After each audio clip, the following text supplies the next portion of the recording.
Kicking off day 2 here at the summit. I'm joined here by a very distinguished group of panelists, and I'll briefly introduce them. I'll set the scene for our discussion. I'll ask each of the panelists to make their comments, hopefully focusing very much on their own country's challenges and policies, but also trying to focus on the sort of agreement that we're all looking for in Paris at the end of the year. Let me start with, on the extreme right here, Ambassador Richard Verma from the United States. Next to him is His Excellency Abdullahi Majid, who's the Minister of State for Environment and Energy from the Maldives. Next to him, Mr. Sushil Kumar, who is the Additional Secretary in the Ministry of Environment, Forests and Climate Change in India.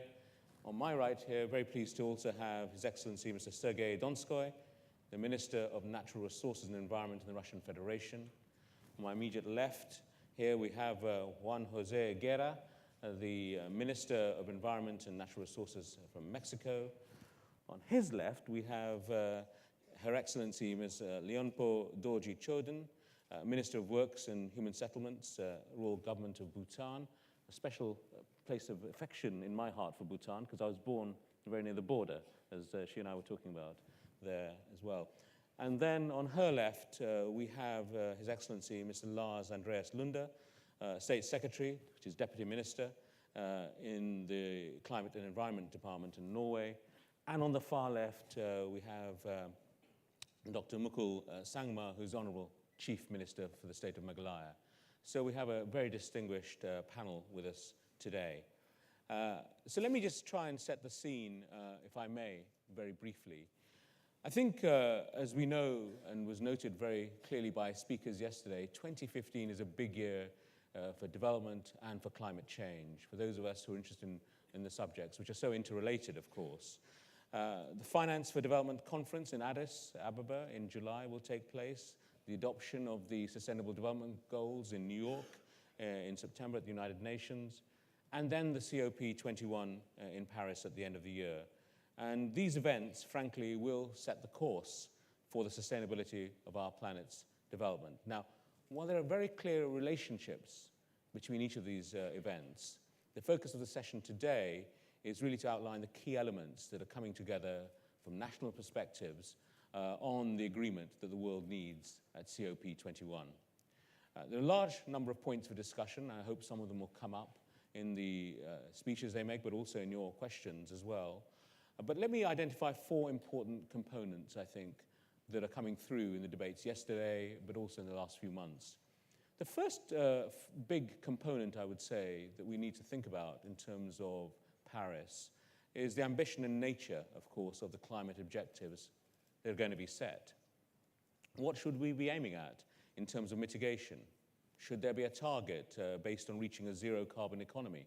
If so, by when? And in this regard, I think it's particularly meaningful for us to be holding this session here in Delhi, the summit, because of the role that was being played by the IPCC, Dr. Pachauri and Terry. They've played a very important role in establishing the very facts, the evidence base, if you like, relating both to the severity and the urgency of the issues that we're addressing, and also the actions that need to be taken.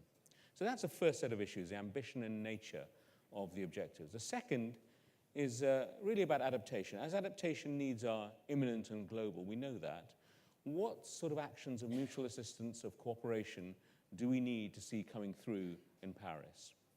The third key element is a very important one. It's about tracking results.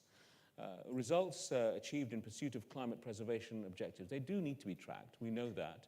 So we're going to be also having to think about monitoring, about verification, and about reporting. That's really important to just have a very transparent process in understanding what is going on and where are we getting closer to meeting our objectives. And finally, the fourth component, and we mustn't neglect this is really, really important and very important for the coming months, particularly in Addis Ababa, but on the road to Paris, is the question of financing. What is the financial basis upon which climate objectives will be pursued? Climate finance is going to play an increasing role to underpin the implementation of robust mitigation and adaptation measures as the need for results become much more pressing. We know that. So financing matters. So in this context, let me do a very brief commercial for my own organization. Why am I chairing this panel of distinguished people?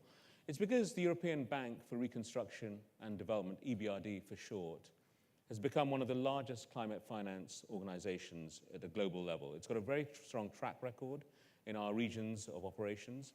These regions now stretch from Casablanca to Vladivostok. We cover Central and Eastern Europe, Central Asia, Turkey, North Africa, and the Middle East.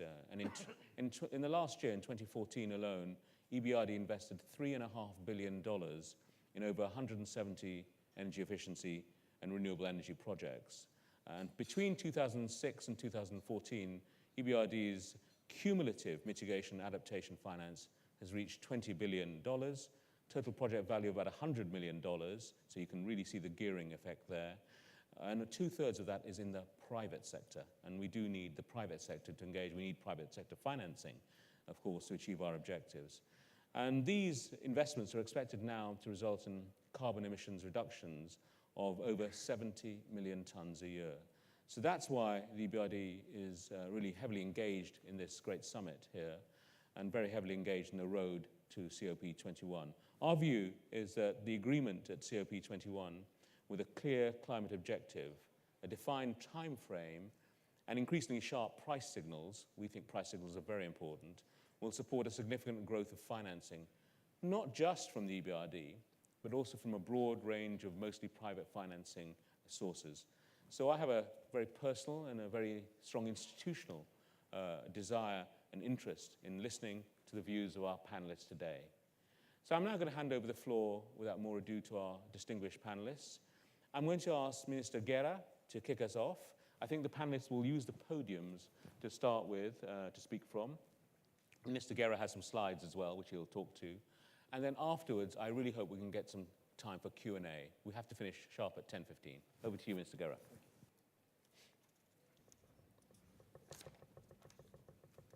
Thank you. Good morning. I thank Dr. Pachauri for this kind invitation. And of course, it is an honor to be here, and it is an honor to share this panel with these distinguished colleagues. I have a presentation in PowerPoint because they asked me to share with you what we are doing in Mexico. Of course, I'm confident that in Paris we will reach an agreement, but in the meantime, we believe that each country has to do the homework. And I want to show you what we are doing in Mexico because I do believe that we are doing our homework. Please, the next chart. Of course, Mexico has a big concern about the climate change because, the next chart, please, because as you will see, we are a small emitter of greenhouse gases, but still we are one of the most affected countries. Please, the next chart.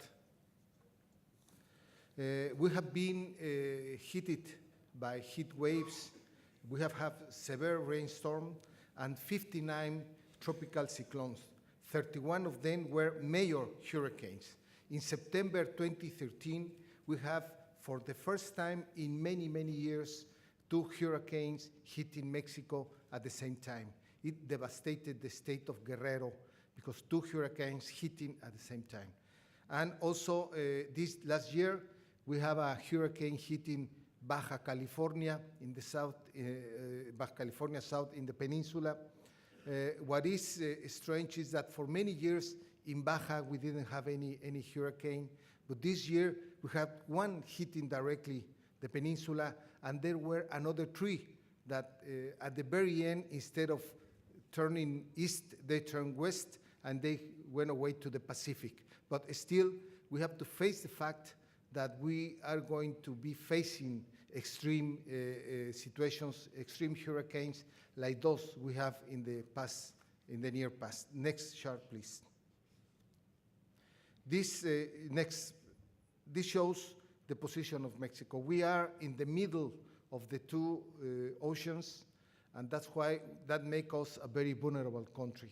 The next chart, please. You see the route of the hurricanes, and that puts Mexico in the middle of hurricane center. Next one, please. Now, as I said, we think we are doing our homework because we are already reducing emissions. We made in 2010 a calculation of total emissions of Mexico that was close to 750 millions of CO2 equivalent of tons. But we made a new calculation last year. We recalculated 2010 with the new technology, with more information, and we figured out that really our emissions were not 750 million tons, but they were 637. But the good news is that we calculated what we have produced in 2013, and the good news is that we are already reducing emissions by 4.5%. Next, please. And this is what the sectors where we are getting emissions. Of course, we in the government are focusing on transportation and in power plants. Maybe, I don't know if you are familiar, but Mexico, President Peña produced an energy bill last year that opened the energy market to private investors. For many years, for many, many years, the energy market in Mexico, the energy sector was closed only to the government. Tanto Petróleos Mexicanos como Comisión Federal de Electricidad had to be owned 100% by the government. Now, thanks to this new bill, the market of energy is open to all kind of private investment. And we are promoting the switching of the fuel in vehicles from diesel and gasoline to natural gas, because Mexico has an abundant quantity of natural gas. Also, in relation with power plants, the energy company, Comisión Federal de Electricidad, is switching the 100% of its plants from coal and fuel oil to natural gas. This will make a sharp reduction on emissions, and of course that will allow us to reach the goal that the General Law on Climate Change established in Mexico. Also, my country has a tremendous potential for geothermic energy, and this commission is going to build in these next few years new plants to produce geothermic energy, which is by sure one of the best ways to produce this kind of energy. Next one. And the next one, this is the last one. We have a law, we have a general law on climate change in Mexico, and this law allows us to reduce, or force us to reduce 30% the emissions in the year 2020 and 50% in the year 2050. I'm sure that with the new policies and the new efforts we're doing in my country, we will reach this target, which is important not only for Mexico, but for the whole world. Thank you.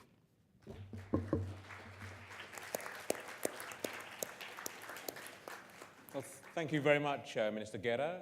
Very interesting. And of course, Mexico has quite different sort of challenges because from some of the other countries, it's an oil producer. It's actually very well known for the measures it's already taken in the climate change area over many years. So it's seen as a leader in this field. Another leader in this field, I think, very much is Bhutan. Her Excellency, Ms. Lyonpo Dorji Choden, the minister, will talk about Bhutan and the challenges it faces. Of course, very different challenges with glaciers, mountains, the adaptation challenges there, of course. And we were very pleased to hear from her, particularly about her policies in Bhutan. Minister.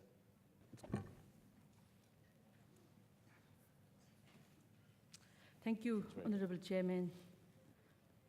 Excellencies, ladies and gentlemen, I'm greatly honored and indeed delighted to be among the top green leaders of the world.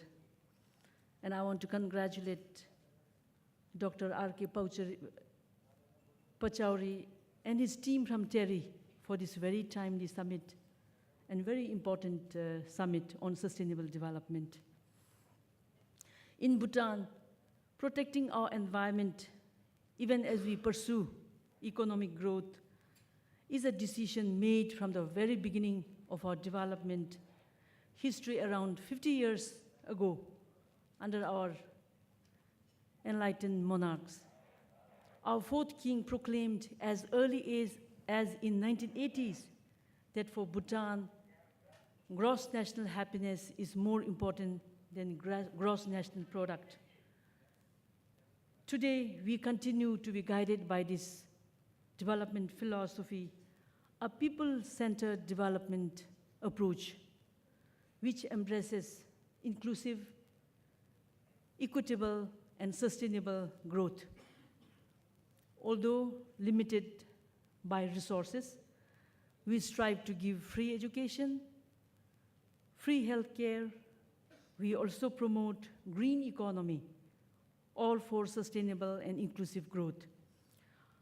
Our forest cover has expanded to 72%, and our constitution mandates that at all times to come, we have to maintain 60% of forest cover. More than half the country is protected as national parks and wildlife sanctuaries.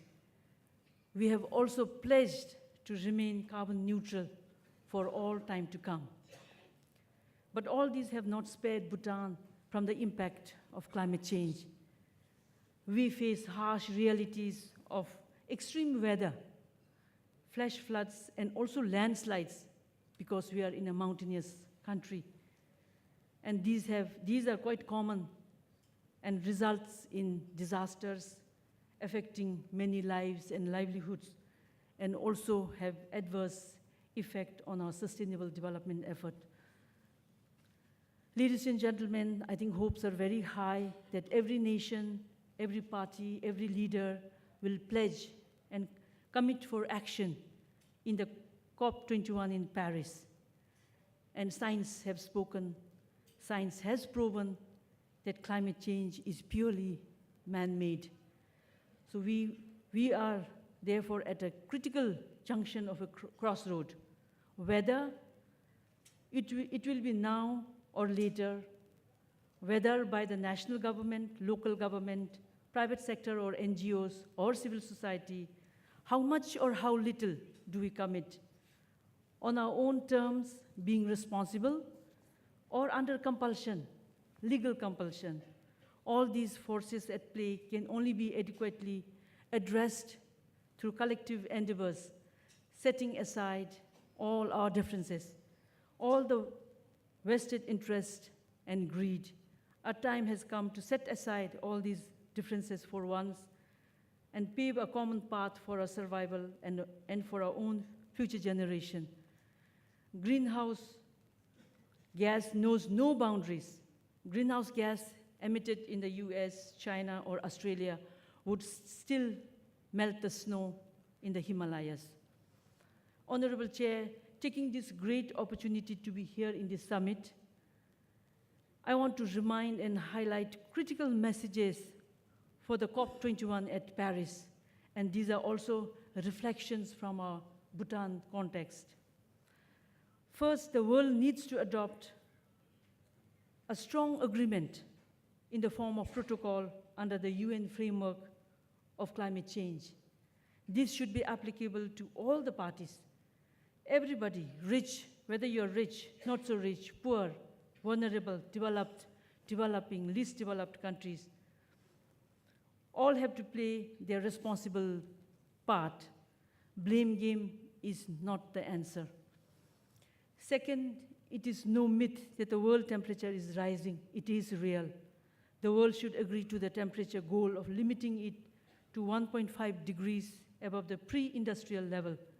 This will ensure safeguarding many lives and livelihoods, particularly in the fragile mountain ecosystem across the globe, who will be disproportionately affected. And Bhutan is perched in the Himalayas.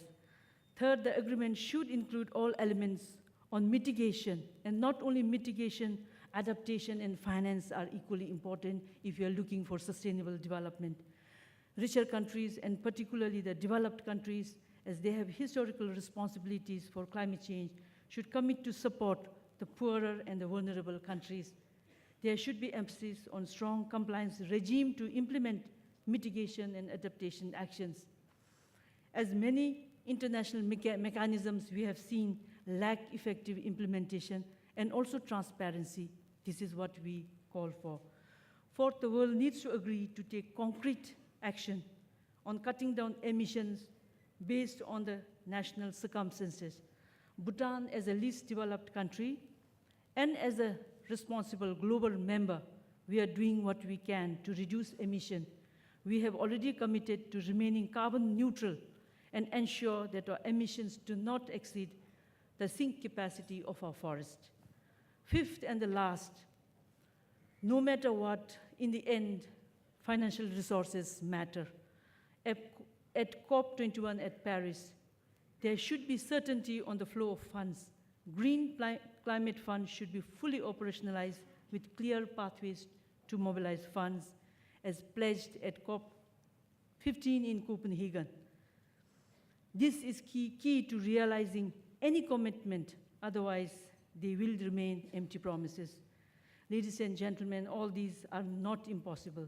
It is ultimately the leadership, political leaders, leaders in the world of science and technology, leaders in business and industries, religious leaders, leaders of various social ethnic groups, civil society, and youth leaders.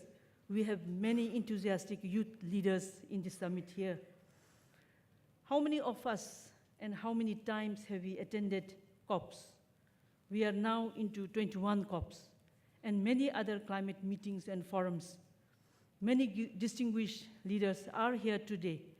The question we need to ask is, are we still not convinced that our globe is warming up? That mankind alone is responsible? Instead of action, are we still going to have more meetings, leading to other meetings and more paper promises? It is time for leaders to act collectively, called for by science and humanity. So let us use this Delhi Sustainable Development Summit to sharpen and define clearly the framework for advancing the consensual agreement that needs to be reached at COP21 at Paris. To translate, as some of our distinguished speakers said yesterday, the inconvenient truth to convenient solutions, concrete actions, so that we can proudly say, yes, we are there for the future we want. Thank you, ladies and gentlemen.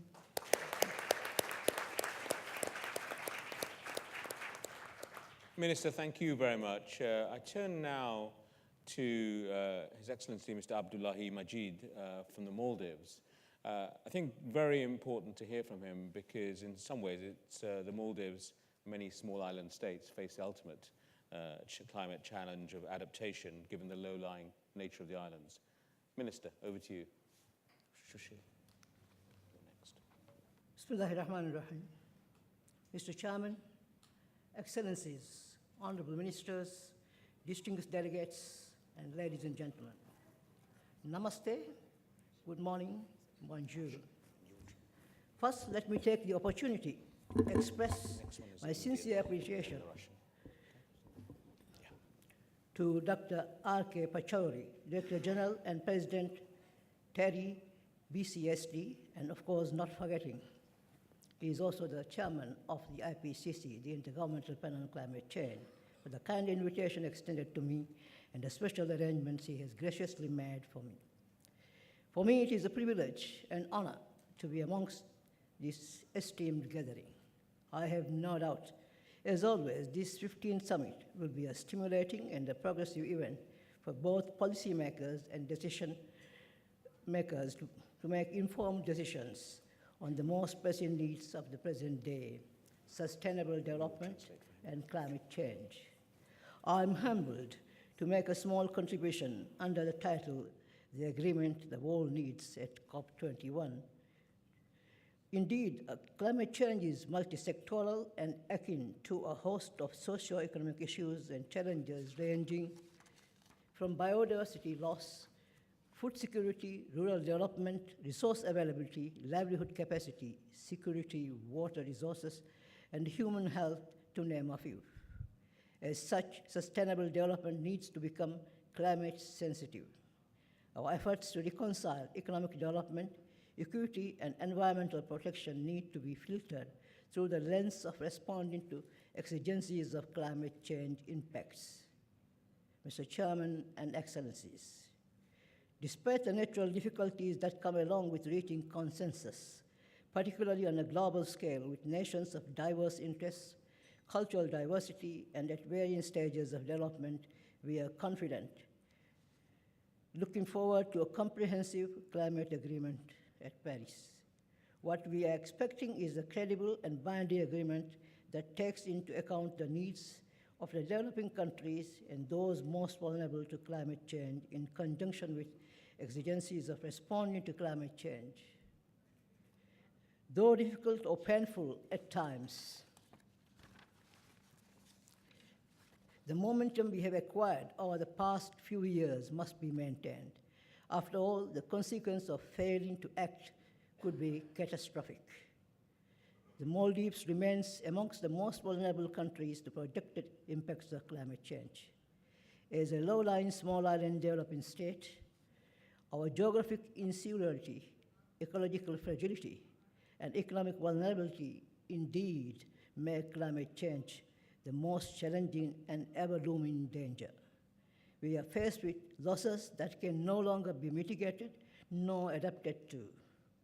We are experiencing water scarcity during the dry northeast monsoon, and drinking water has to be transported from the capital to over 100 outlying islands with a price tag of thousands, if not millions, of US dollars annually for the past decades. We are also faced with accelerated island erosion and far too many incidences of flooding, which we attribute as signs of changing climate. Mr. Chairman, science has spoken loud and clear. The last IPCC report, the fifth assessment report, predicts a global sea level rise between 52 to 98 centimeters for high emission scenario, and that of the lower one of 26 to 61 centimeters.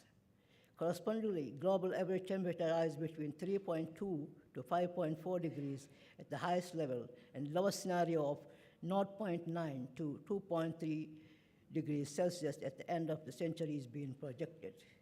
These are grave and devastating projections for many coastal areas and a number of archipelagic states.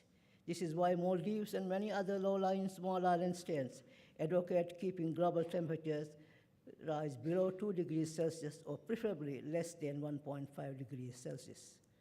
The warming may increasingly likely to be irreversible, yet it is not too late to make a difference. Yet this is no time to lose heart. That is, of course, if you have a heart. Mr. Chairman, as we look towards Paris this year, we note the urgency of establishing a credible mechanism for loss and damage, a mechanism that provides equal emphasis on both mitigation and adaptation. Concurrently, of critical importance is also the need for accountability and transparency in the new agreement. This must be based on mutual trust, credibility, and understanding.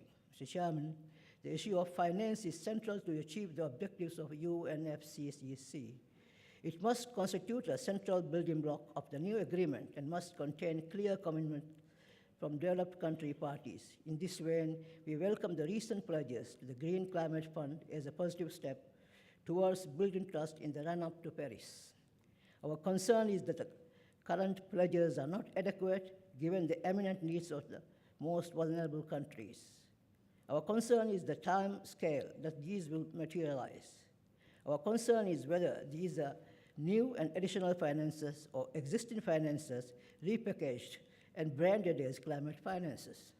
However, significance of these pledges lay the cornerstone to a constructive dialogue that will enable catalyzing and mobilizing of adequate resources. Mr. Chairman, I salute the industries and the private sector for their pioneering leadership and innovative roles.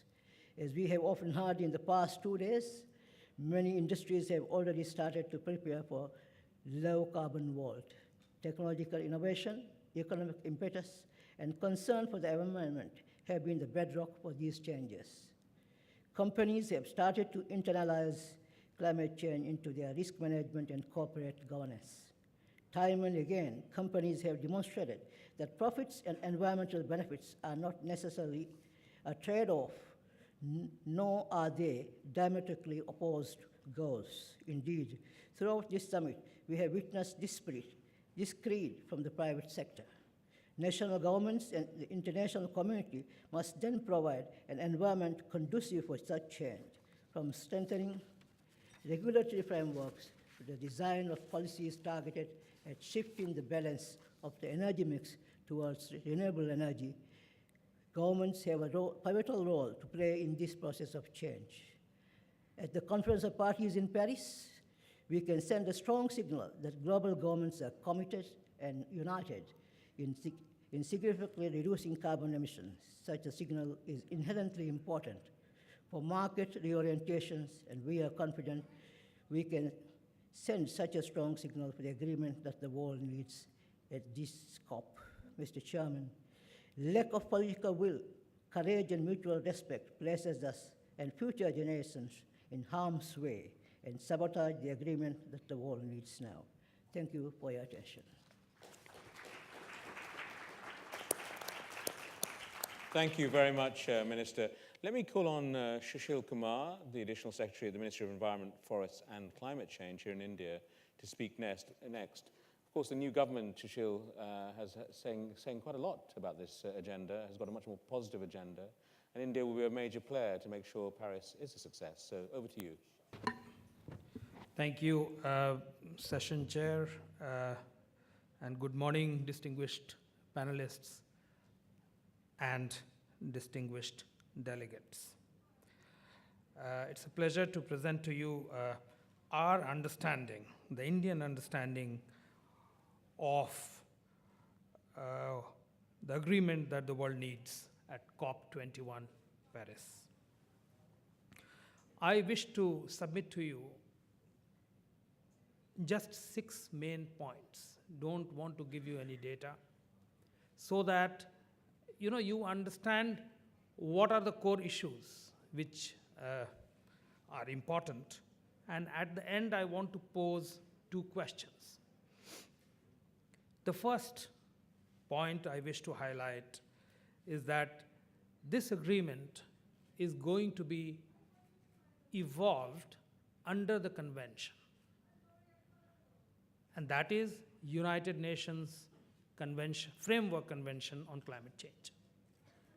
We must keep in mind that that convention is not being negotiated. What is being done is this new agreement, which is going to evolve and come out in Paris, is going to replace the Kyoto Protocol. Since the convention remains, what India is looking for, and most of the countries the developing world is looking for, are retention and reiteration of the principles of equity, CBDR, which is common but differentiated responsibility and respective capabilities.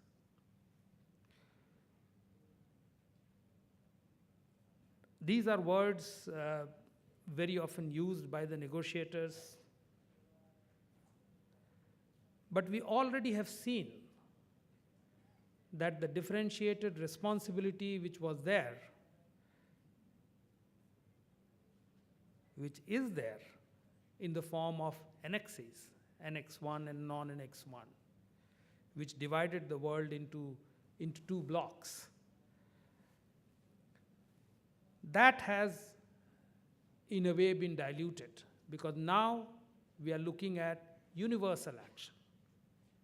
We are looking at contribution of each country in the form of what is being called intended nationally determined contributions.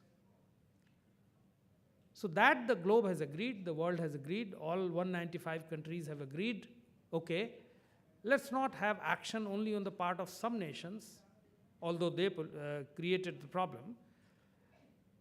Let it be universal action, but it cannot be equal action. So the issue of differentiation is very critical, and that has to be resolved. It has to be properly captured so that every country is on board. So this is about the 2 basic core principles which have to be the guiding principles of the new agreement. That was my point number 1.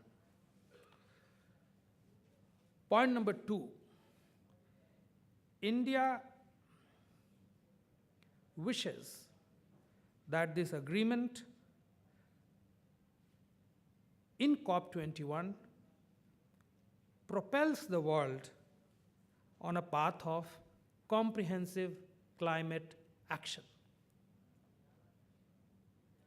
What do we mean by comprehensive climate action? The first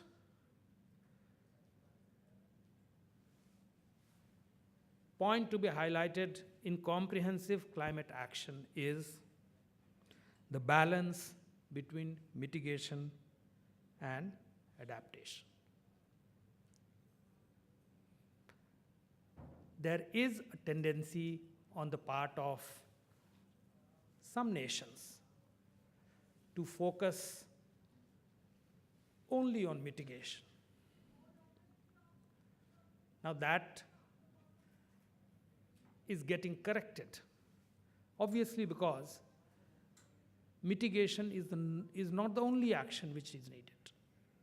What we wish to highlight is this balance has to be very carefully established, and that is going to determine the success of Paris.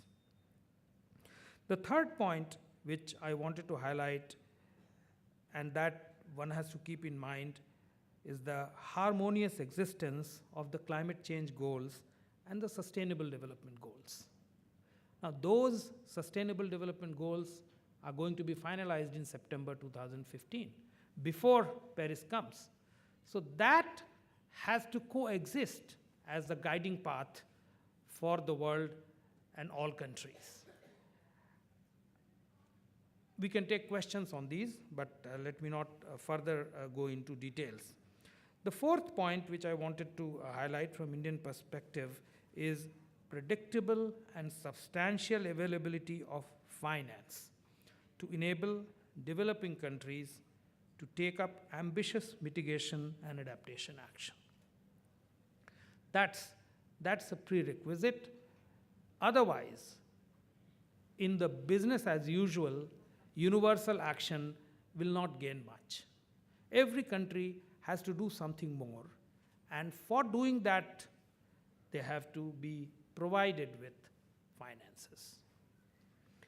The fifth point is regarding freer, quicker, and cheaper flow of technology,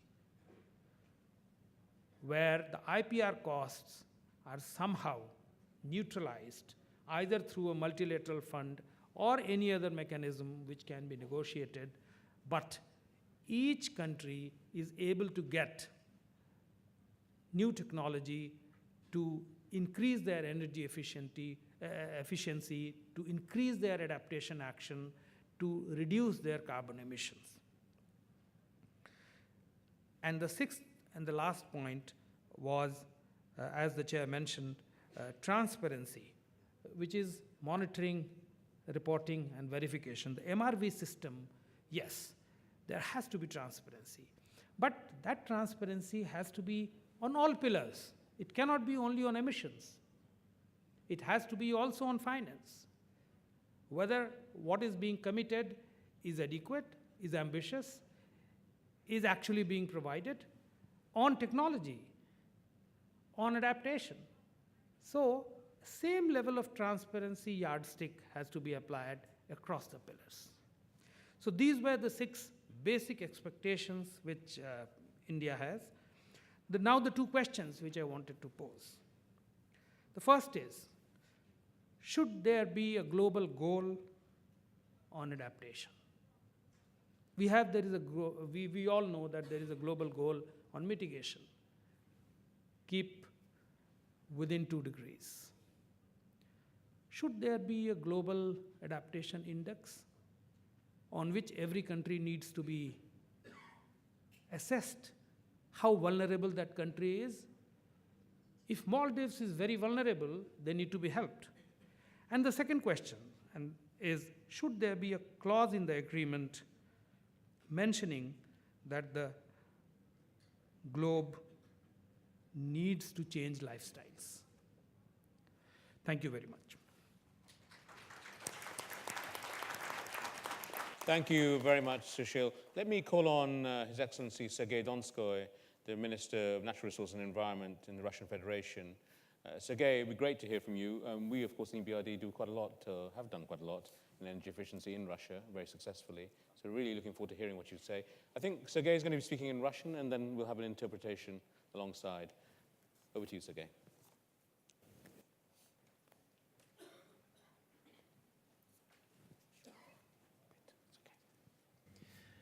Уважаемый господин председатель, уважаемые участники саммита, я рад принимать участие в мероприятии, основной темой которого является устойчивое развитие и борьба с изменениями климата.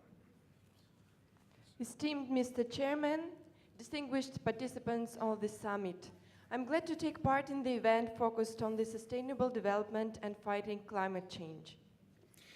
Со своей стороны хотел бы привлечь ваше внимание к такому важному вопросу, как увязка охраны окружающей среды, зеленой экономики в контексте устойчивого развития.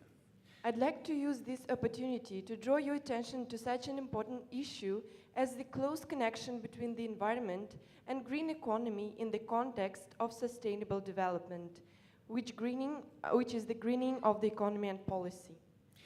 Иными словами, экологизация экономики и политики. Участвуя в 2012 году в конференции ООН по устойчивому развитию Рио+20 в Рио-де-Жанейро, Россия придерживалась позиции о необходимости сформулировать и представить мировому сообществу новую парадигму устойчивого развития, способствующую преодолению вызовов современности – это бедность, ограниченность доступа к основным ресурсам, загрязнение окружающей среды, истощение природных ресурсов. As a participant of the United Nations Conference on Sustainable Development Rio+20 in Rio de Janeiro in 2012, Russia adhered to the position of the need to formulate and present to the world community a new paradigm of sustainable development useful in overcoming such contemporary challenges as poverty, limited access to basic resources, pollution and depletion of natural resources. Мы твердо убеждены, что новая парадигма должна показать неразрывную взаимосвязь всех трех составляющих концепции устойчивого развития – экономики, экологии и социальных вопросов. We are firmly convinced that the new paradigm is to show the inextricable connection between all three pillars of sustainable development concept: economics, ecology, and social issues. Подводя итоги реализации целей развития тысячелетия за последующие 20 лет и участие в обсуждении повестки дня за период после 2015 года, следует отметить, что целый перечень задач природоохранного блока требует дальнейших усилий по их решению. Это в первую очередь решение проблем загрязнения атмосферного воздуха, водных ресурсов, деградации экосистем, утилизации отходов и ликвидации накопленного экологического ущерба.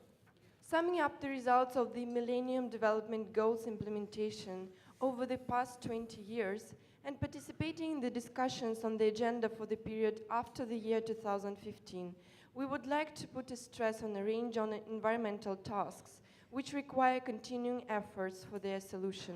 First of all, they address air and water pollution, ecosystems degradation, waste recycling, and the environmental damage elimination. Еще одной глобальной проблемой, с которой сталкиваются все государства, независимо от уровня экономического развития и географического расположения, это, естественно, изменение климата. Последствия этого явления зачастую имеют катастрофические последствия не только для населения стран и состояния окружающей среды, но и наносят ощутимый экономический ущерб. Another global problem faced by all states, regardless of the level of economic development and geographical location, is the climate change. The implications of this phenomenon often entail disastrous consequences, not only for the population and the environment, but also cause considerable economic damage. В России число опасных природных явлений с 1990 года по 2010 год возросло почти в 4 раза и продолжает увеличиваться со скоростью 6-7% в год. У нас в стране отмечается более 30 видов опасных гидрометеорологических явлений. За последние годы в несколько раз увеличилось число широкомасштабных природных катастроф, в первую очередь наводнений и лесных пожаров. По данным российских ученых, за последние 10 лет количество опасных природных явлений удвоилось. From 1990 to 2010, the number of natural phenomena in Russia has increased almost fourfold and continues to grow at the rate of about 6-7% per year. More than 30 types of dangerous hydrometeorological hazards are registered in our country on a regular basis. In recent years, the number of large-scale natural disasters, especially floods and forest fires, has increased several times. According to Russian scientists, the number of natural hazards will double over the next 10 years. Общее число опасных природных явлений на территории России в 2013 году составило 963 явления. Это немного меньше, чем было в 2012 году. Ставших аномальных по их количеству было зафиксировано 987 явлений, из которых 476 нанесли ущерб в размере более 200 миллиардов рублей и привели к гибели более 190 человек. The total number of natural hazards in Russia in 2013 amounted to 963. This is slightly fewer than in the year 2012, when the number was abnormal, 987, 476 of which caused deaths of more than 190 people and damage of more than 200 billion rubles. Исходя из этого, мы считаем, что от эффективности действий государства в сфере защиты и охраны окружающей среды зависит как развитие экономического, развитие экономики, так и качество жизни граждан любой страны. Given this, the effective action of the state in the sphere of environment protection affects the life quality of the citizens of any country. Кроме того, внедрение зеленых приоритетов в экономику является одним из гарантов его устойчивого и долгосрочного роста. More than that, the introduction of green priorities in the economy is one of the guarantors of its sustainable long-term growth. Ориентация на экологизацию в 21 веке очевидно является существенным фактором, влияющим на инвестиционную привлекательность страны в целом. Можно также сказать, что конкуренция по показателям экологической ответственности также становится ведущей тенденцией. In the 21st century, the focus on the environment is obviously significantly affecting the investment attractiveness of the country. It can be said that competition in environmental responsibility is leading the trend. Безусловно, Российская Федерация, как один из мировых ресурсных лидеров, не только приветствует, но и полностью разделяет принципы зеленой ответственности в экономике. Более того, для нашей страны это является одним из приоритетных направлений государственной политики. Of course, the Russian Federation, as one of the world's natural resources leaders, not only welcomes but also fully shares the principles of green responsibility in the economy. Moreover, for our country, it is one of the priorities of state policy. При этом мы подтверждаем позицию в отношении положения о зеленой экономике в Делийской декларации, принятой по итогам 4-го саммита БРИКС в Дели в 2012 году, где говорится о том, что зеленая экономика должна трактоваться в более широких рамках устойчивого развития и искоренения бедности и представляет собой одно из средств реализации этих приоритетов, не являясь при этом самоцелью. Thus, we reaffirm the position with regard to the green economy provisions of the Delhi Declaration adopted at the 4th BRICS Summit in New Delhi in 2012, which stated that a green economy must be understood within the broader framework of sustainable development and eradication of poverty, providing a means of implementing these priorities without being a goal in itself. We've got 3 more speakers still. Okay. Ну и следуя решениям Делийской декларации и последующих решений глав государства, вопросы зеленой экономики, устойчивого развития и изменения климата были выбраны нами в качестве ключевой темы для обсуждения на первой встрече министров окружающей среды стран БРИКС, которая пройдет в апреле этого года в Москве. Following decisions of the Delhi Declaration and subsequent decisions of the heads of state, the green economy, sustainable development, and climate change issues have been chosen by us as a key topic for discussions at the first meeting of the BRICS Environment Ministers, which will take place in Moscow in April this year.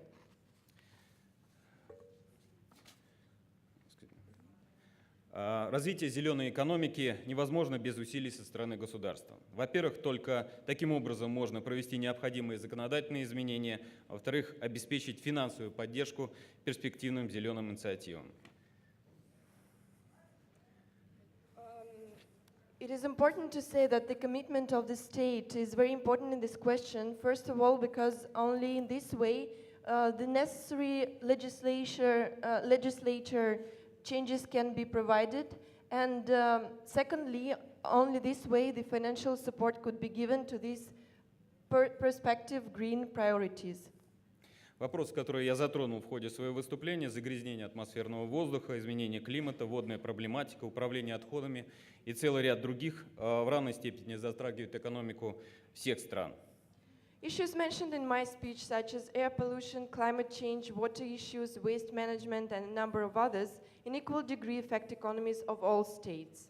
И убежден, что совместными усилиями путем обмена накопленным опытом, информацией о национальных усилиях по решению проблем окружающей среды мы сможем достичь большего результата. I'm fully convinced that by joint efforts and by sharing experiences and information on national efforts addressing the environmental problems, we can achieve more results. Я благодарю вас за внимание. Thank you very much for your attention. Thank you very much, Sergey, as well, for that. I'm going to have, we've got really only about 10, 12 minutes left, so I'm going to ask for the last three speakers to be as brief as can be, starting with the Chief Minister from Meghalaya, because in India it's very important to realize that it's a federal country, and a lot of the action is at state level, in fact. So, Chief Minister, over to you. And then I'll bring in the Norwegian Deputy Minister, and then Richard at the end.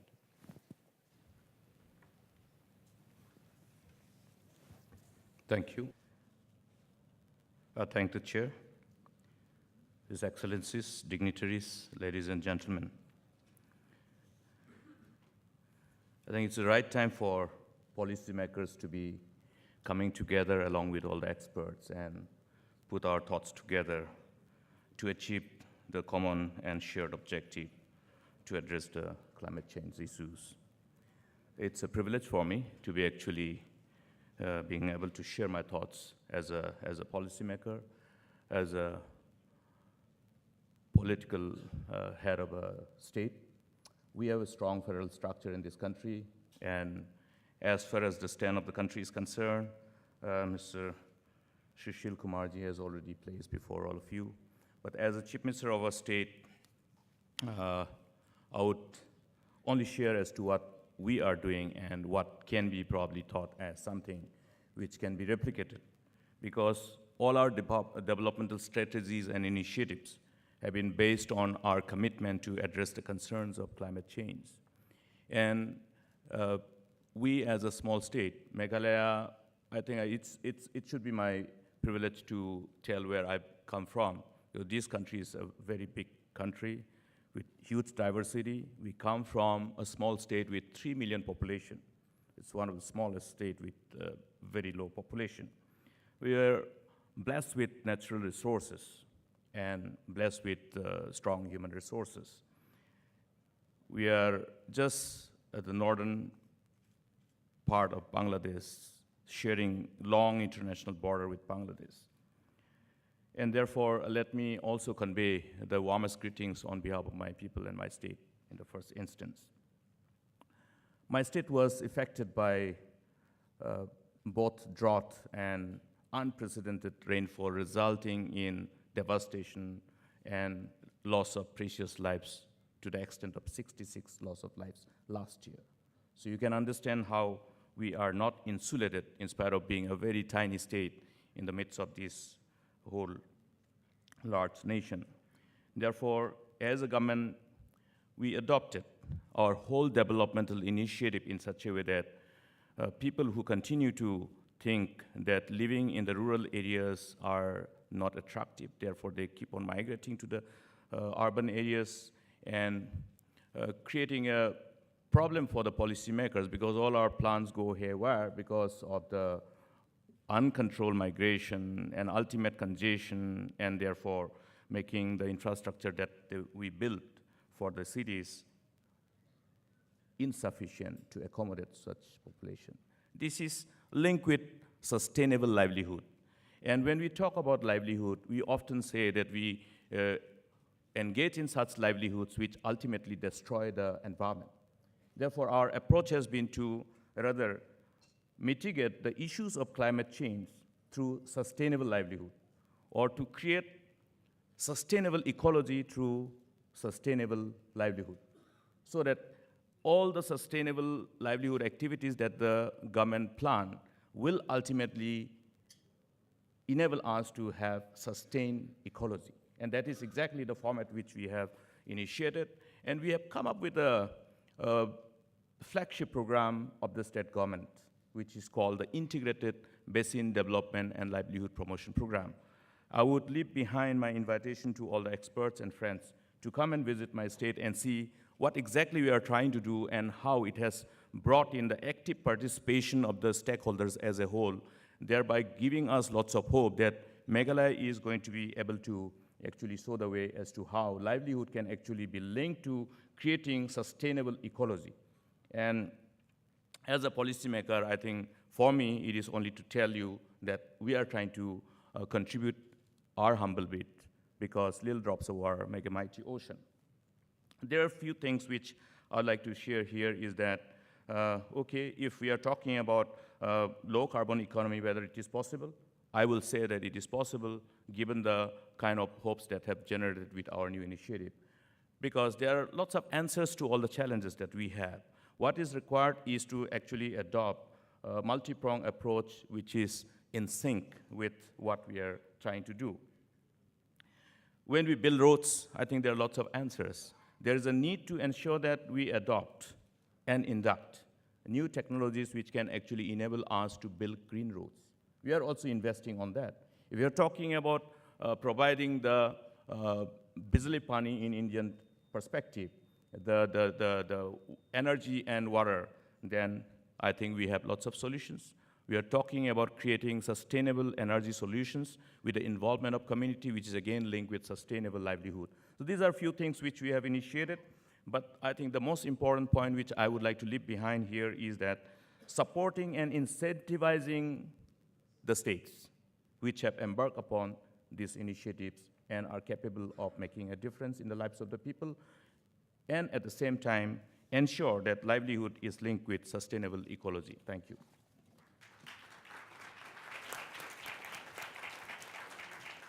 Thank you very much, Chief Minister. Thank you for sticking to the time as well, but also that thread between communities, livelihoods, and environmental action, very important.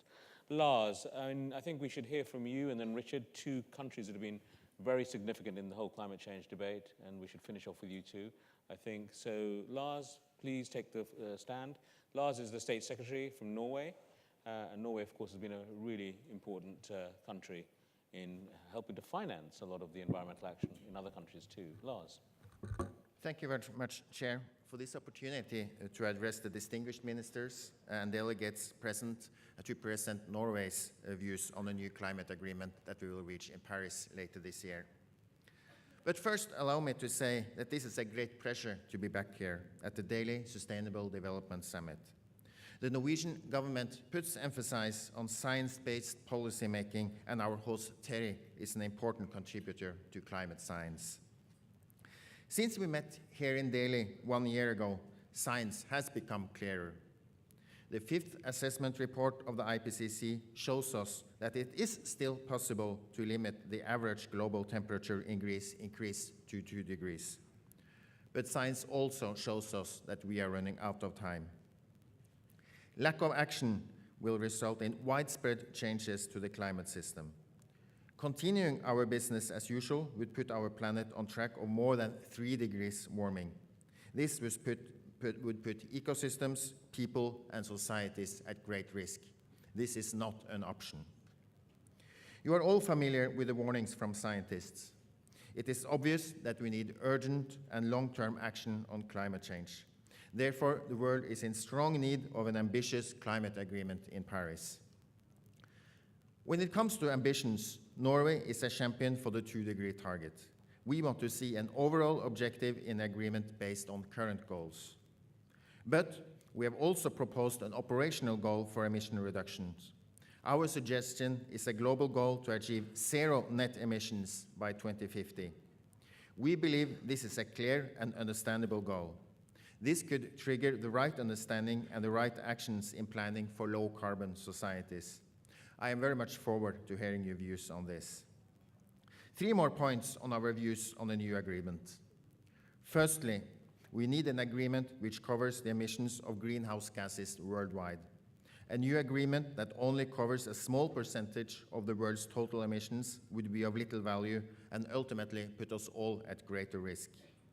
Therefore, reducing emissions is our common responsibility. It is important for us to ensure that all parties to the Climate Convention is part of the new agreement. Secondly, we do recognize that governments and countries have different national circumstances and therefore cannot be expected to contribute to the agreement in exactly the same way. But all countries can do something. It is important to keep in mind that emission reductions also can have many co-benefits from health, environment, and society. Many of the measures we can take will contribute positively to a country's development. Thirdly, and as a result of the need for all parties to contribute and the different national contexts, we need to ensure a fair and just climate agreement. There must be mechanisms in place to ensure that there is finance available for mitigation and adaptation actions in poor countries.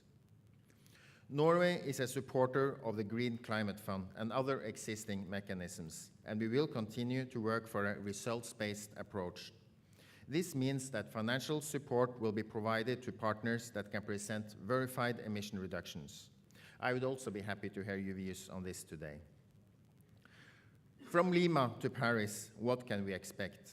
A lot of work remains before the world leaders will be ready to adopt a new agreement in Paris. But the Lima call for climate action is a step in the right direction. We do live in exciting times. At the moment, governments in all corners of the world are preparing their intended national determined contributions, the INDCs. These INDCs will be an important part of the foundation for a new climate agreement.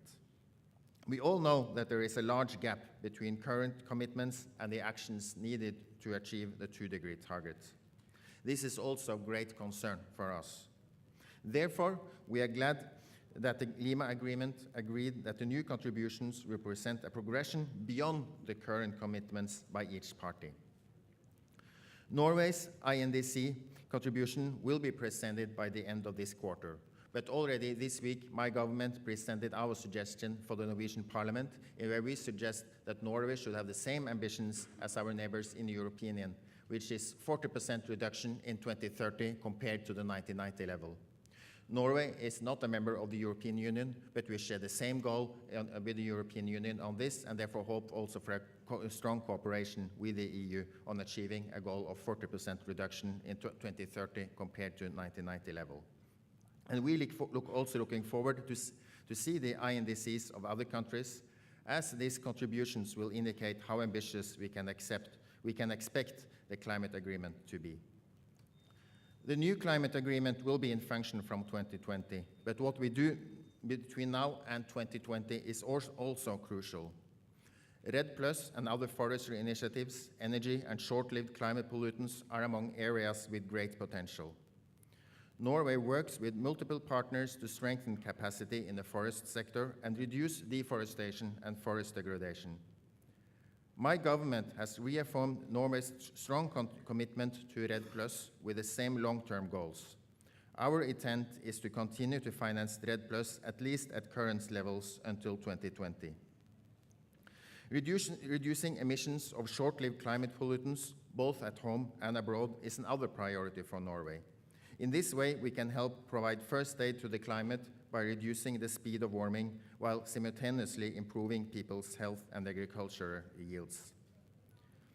Climate change is a serious threat, but in some regards also represent new opportunities.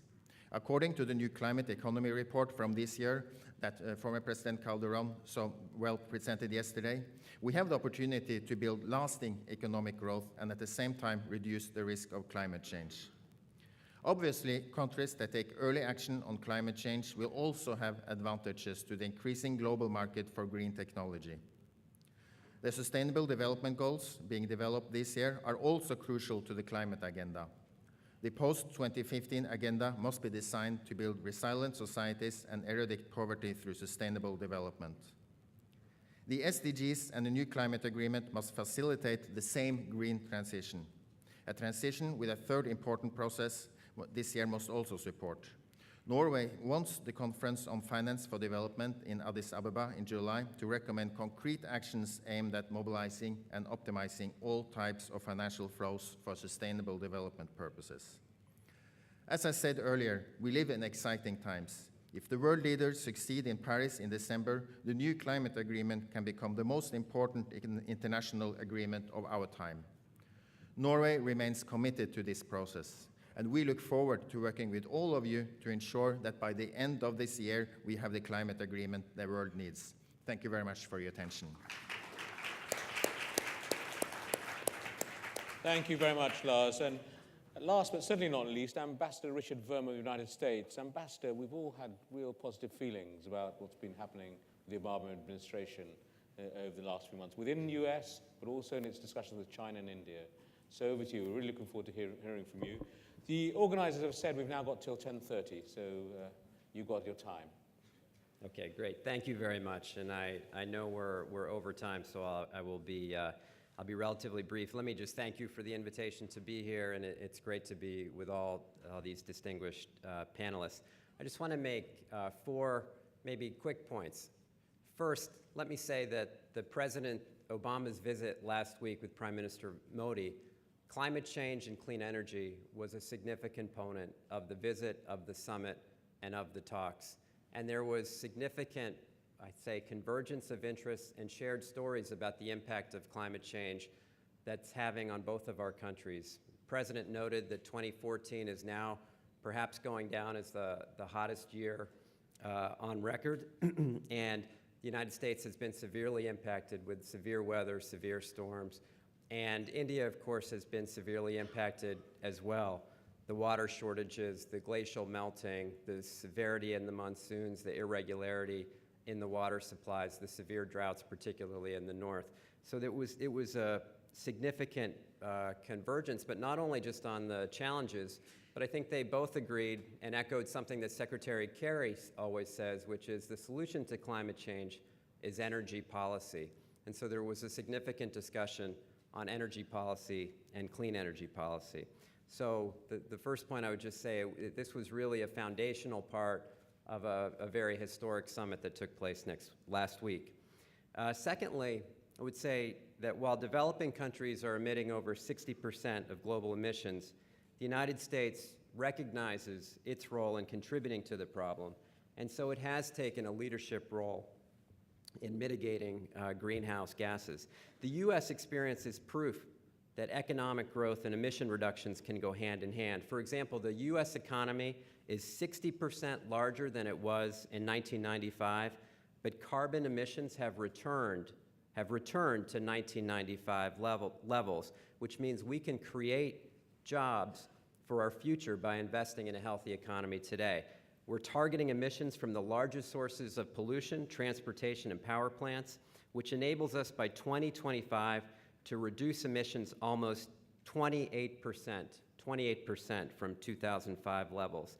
And this ambitious target doubles the pace of U.S. carbon pollution reduction between 2005 and 2020, and the commitments are consistent with achieving the deep economy-wide reductions that we need to take by 2050, and the trajectory is consistent with the goal of keeping warming below 2 degrees Celsius. And not only at the federal level, but nearly a dozen U.S. states are also implementing their own market-based programs to cut carbon pollution. More than 25 states have energy efficiency targets, more than 35 have clean energy targets, and over 1,000 mayors of U.S. cities have signed agreements to cut carbon pollution.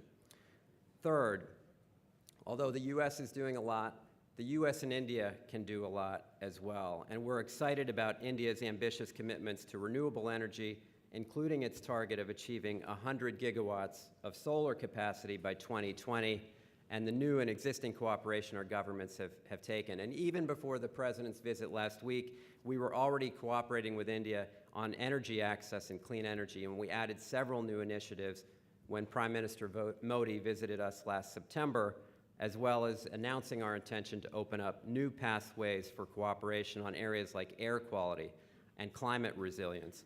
Our U.S.-India partnership for clean energy has already mobilized $2.4 billion. Exim Bank is talking about an additional $1 billion in clean energy financing, and USAID is helping to build the capacity of India's power grid to integrate renewable energy. We've developed a climate fellowship. We came out with a strong statement in our joint statement about what we can do together in Paris, and we reaffirmed our commitment to make concrete progress to phase down HFCs under the Montreal Protocol.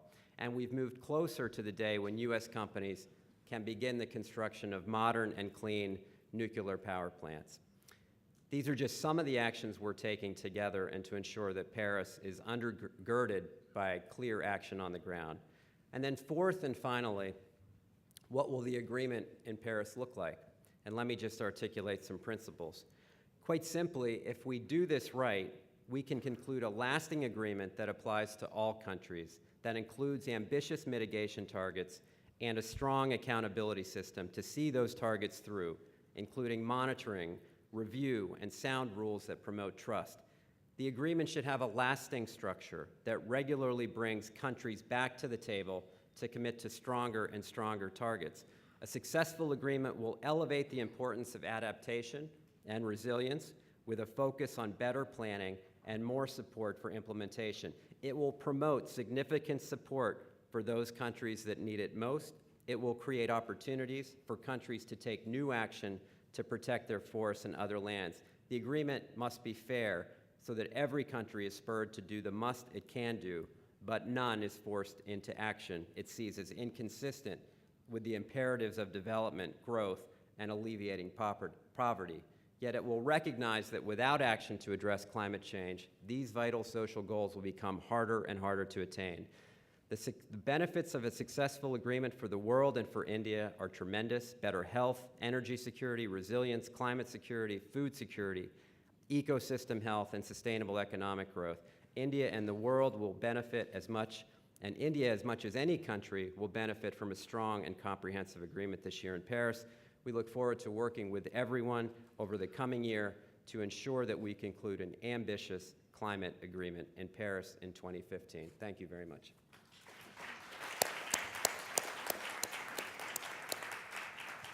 Ambassador Verma, thank you so much for that as well. Well, you've heard from the panelists. Unfortunately, we've run out of time, but I'm going to ask one question from the chair before we close, and I'm going to ask it of my friend here, Minister Guerra, and it's about financing, really, and particularly the Green Climate Fund, which has come up from a number of people here. We're all looking forward to that. How do you see that working? What contribution can it make to this challenge? Yes, of course. Can you hear me? Yes. We think that in all the meetings that I've been participating for climate change negotiations, there are two basic subjects that always arise. One of them is financing, and the other one is technological transfer. I think this Green Global Fund that was proposed by Mexico in Cancun should be, with all these resources, buy technology and then give it on a free basis to developing countries. I mean, this discussion about technology is very important. So with the resources that the fund is getting, I believe we should buy technology and, as I said, give it away for free to developing countries, and this way develop developing countries will be able to reach the goal of reducing emissions. Let me just take one more minute and tell you this story. Last year, we hosted in Mexico the MEF meeting, the Major Economies Forum, which is 17 countries, the biggest countries that produce emissions. We were having the meeting in Mexico City, and then we heard the earthquake alarm. I don't know, in Mexico we have an earthquake alarm. We can predict in Mexico City earthquakes by about 2 minutes in advance because most earthquakes hit Mexico in the Pacific coast.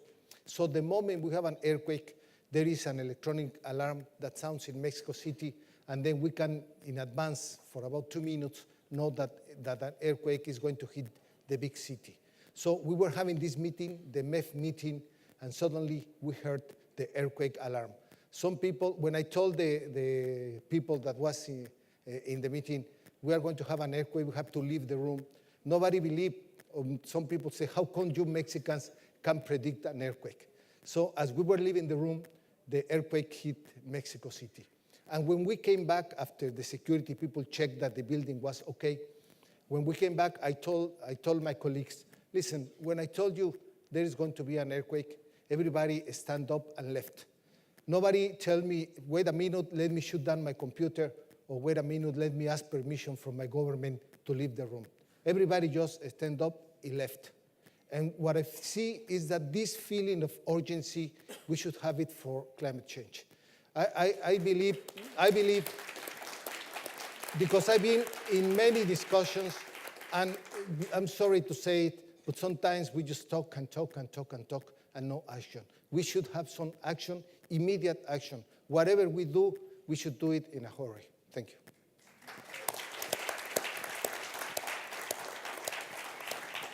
Thank you very much, Juan José. I think you spoke for all of us in what you said there, and I think you've heard from a very different range of situations in different countries, the actions that are being taken, and the hopes for COP21.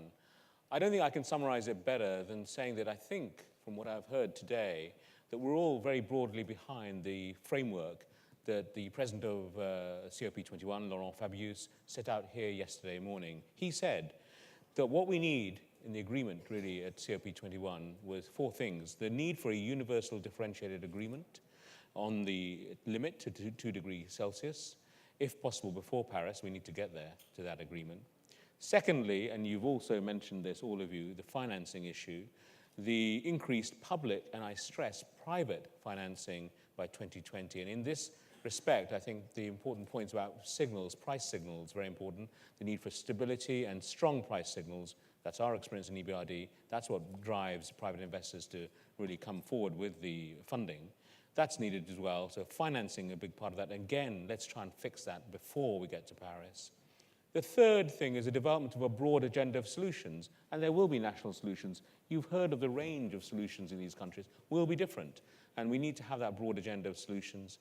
And the fourth and vital thing, every single panelist has said this, growth as well as the green agenda are not in conflict. They can be brought together. So really launching a new cycle of growth, building on the economic benefits of a low-carbon economy. That's what we should all be aspiring to. To get there, of course, we need passion, we need action, we need transformation, as Monsieur Fabius said. But we also need real strong political will. We need leadership from everyone. And I think these colleagues of mine, but also their leaders, have shown that. Let's help them bring a really successful COP21 in Paris. Thank you very much.